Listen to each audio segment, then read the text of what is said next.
kuna mawasiliano, kuna kiboti sijui kiboti kimtumbu yanawasiliana na ndugu yake. Tumezinasa hizo zipo, na mkituchokonoa tunaweka hadharani.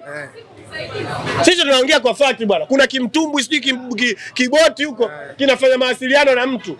Yule mtu bwana hatumtaki, wewe mtumbu sijui kimtumbu sijui kiboti. Mimi nakwambia Yanga ina mtandao mkubwa. Kwani hapa Jangwani hapa Jangwani kuna usalama wa taifa ambao ni wa klabu kama klabu. Yaani Yanga ni taasisi inayojitegemea. Tuna hadi usalama wa taifa wetu wenyewe yani. Huo unaitwa usalama wa Young Africans. Sasa jiulize kama mimi nimo shauri yako. Baraka. Kwanza hujakosea kwa sababu gani? Hata unalipi? Wewe mwenyewe umekosa pose kwa sababu unaona Young Africans anachokiportray sio poa na ana misimamo mikali.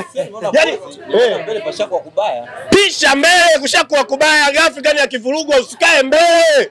Mimi nakwambia TFF si bodi ya ligi sijui Simba oya pisha mbele huko, sisi tushafurugwa sasa hivi. Hiyo tarehe 15 mama. Oya hiyo tarehe 15 hiyo. Hey!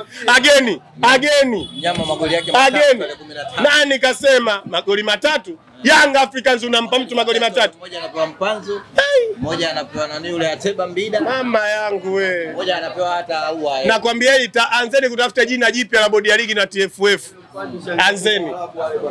Anzeni. Huwezi kuifanyia vitu vya tunavunjilia mbali. Wewe ufanye kitu kama hicho, off body uendelee kuwepo. Tutaona mwanaume atakuwa nani kati ya mimi na yeye. Mimi nafuata sheria na taratibu. Kwa hiyo maana yake kwa kauli zako na nakusikiliza siri wako wa Young Africans, maana yake unataka uniambie Young Africans ni kubwa kuliko TFF na bodi ya ligi? Yaani sio kubwa kidogo, kubwa sana. Yaani sio kubwa kidogo, kubwa sana. Sisi tumeanza kupata uhuru. Sisi Yanga tumeanzishwa. Nchi hii haina uhuru. Sisi tumeanzishwa, TFF haipo, bodi ya ligi haipo. Sawa? Hivyo vitu vyote vimetukuta na kuna watu wamefanya kazi bodi ya ligi na TFF. Ukiweka kwenye uzani labda 100%. Young Africans unampa asilimia ngapi? Asilimia 99.99, 0.00001 ndo anachukua bodi ya ligi. Kwa sababu gani? Sisi tunawaheshimu tu kama mamlaka tulizoziweka zituongoze. Lakini sio kama tunaziheshimu kwa sababu ni wakubwa zaidi yetu. Sio kweli. Wewe unapanda kichwani na Simba afu uje kuwa mkubwa zaidi yangu.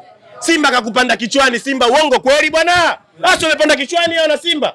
Simba anafanya anachojisikia kwenye bodi ya ligi, kwenye TFF. Anafanya chochote. Hawezi kusema chochote. Sasa kama Simba katoka kwenye ubavu kwangu, anakupanda kichwani, mimi nikufanyaje? Mimi inabidi nikae juu kabisa tuninginie huko. Kaunguruma kwa bodi ya ligi na TFF, sio kwa mwanaume Yanga.